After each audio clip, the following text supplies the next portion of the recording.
kadınlar isyandayken erkek yargı, erkek iktidar, erkek emniyet kadınları engellemeye çalışıyor.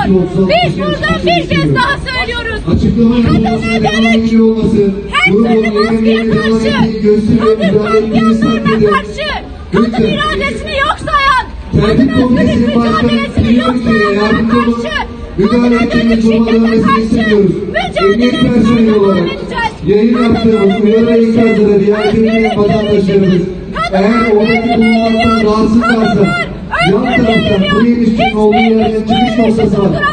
Hiçbir iktidar, hiçbir yasaklama, hiçbir erk akıl bu kadınları durduramaz. Kadınlar er yana geç, açıklama yapılmaya devam ediyor olması, vekilin orada dokunulmazlığın arkasına sığınacak diğer vatandaşların dokunulmazlığına vermek. Rica ediyoruz. Ahmet Sokağı'ndan Rojnatta direnen tüm kadınlara selam gönderiyoruz. Jin Jiyan Azadî diyoruz. Evet, rica ediyoruz. Ne olursa olsun Jin Jiyan Azadî demeye devam edeceğiz. Azadî! Jin Jiyan Azadî!